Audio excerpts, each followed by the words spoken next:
श्री राम जी का विवाह और राज्याभिषेक दोनों ही शुभ मुहूर्त देखकर शास्त्रों के अनुसार विधि पूर्वक संपन्न किए गए थे। फिर भी न तो उनका वैवाहिक जीवन सुखद रहा और न ही राज्याभिषेक पूर्ण हो सका। विवाह के तुरंत बाद उन्हें वनवास मिला और राज्याभिषेक के दिन ही उन्हें राजमहल की जगह वन की ओर प्रस्थान करना पड़ा। यह सब विधि का विधान था।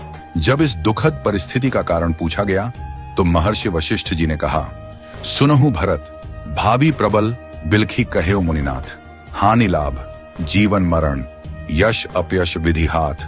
हे भरत, भावी बहुत बलवान होता है, हानि लाभ जीवन मरण यश अपयश सभी विधाता के हाथ में है। मनुष्य चाहकर भी भाग्य को नहीं बदल सकता। श्री राम जो धर्म के मूर्तिमान स्वरूप हैं, जिनके जीवन का प्रत्येक क्षण मर्यादा और सत्य की मिसाल है, वे भी अपने भाग्य को नहीं टाल सके। उन्हें वनवास मिला, पत्नी सीता को खोना पड़ा और अंत में उन्होंने स्वयं सरयू में जल समाधि लेकर अपनी लीला का समापन किया।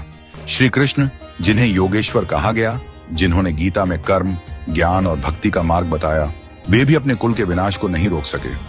उनके यादव वंश में आपसी कलह से एक दूसरे का संहार हुआ। महादेव शिव, जो महामृत्युंजय के अधिष्ठाता हैं, वे भी अपनी प्रिया सती की मृत्यु को नहीं रोक सके। त्रिकालदर्शी होकर भी वे विधि के विधान को नहीं बदल सके।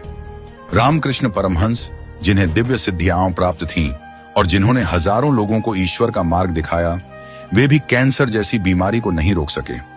उन्होंने कहा था, यह शरीर नश्वर है, आत्मा ही अमर है।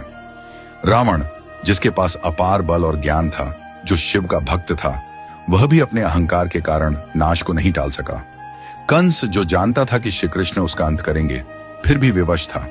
इन सभी घटनाओं से यही सिद्ध होता है कि मनुष्य अपने जन्म के साथ ही जीवन और मरण, यश और अपयश, लाभ और हानि, स्वास्थ्य और रोग, शरीर का स्वरूप, परिवार, समाज, देश और स्थान, इन सब का निर्धारण करके आता है।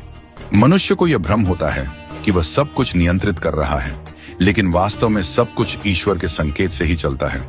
इसीलिए साधक को चाहिए कि वह मन, वचन और कर्म से सहज, सरल और सदाचारी बना रहे, सदैव प्रभु का स्मरण करता रहे और अपने कर्तव्यों को श्रद्धा और निष्ठा से निभाए।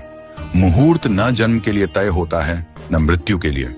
जब जन्म और मृत्यु ही निश्चित नहीं होते, तो बाकी सब कुछ क्षणिक और अस्थायी है। केवल प्रभु का नाम ही शाश्वत सत्य है। इसलिए सदैव ईश्वरमय रहो और आत्मा को परमात्मा के निर्देशों में लीन कर दो। यही सच्चा जीवन है। नियति को स्वीकार करना और प्रभु में समर्पित रहना। हमेशा अपना कर्म करो और बाकी सब कुछ प्रभु के ऊपर छोड़ दो। वही सब करने वाले हैं। हम और आप तो बस कठपुतली हैं जो प्रभु की इच्छा से चल रहे हैं। तो जैसा प्रभु को चलाना है वैसे ही चलते रहो और जैसा प्रभु को करना उसको होने दो।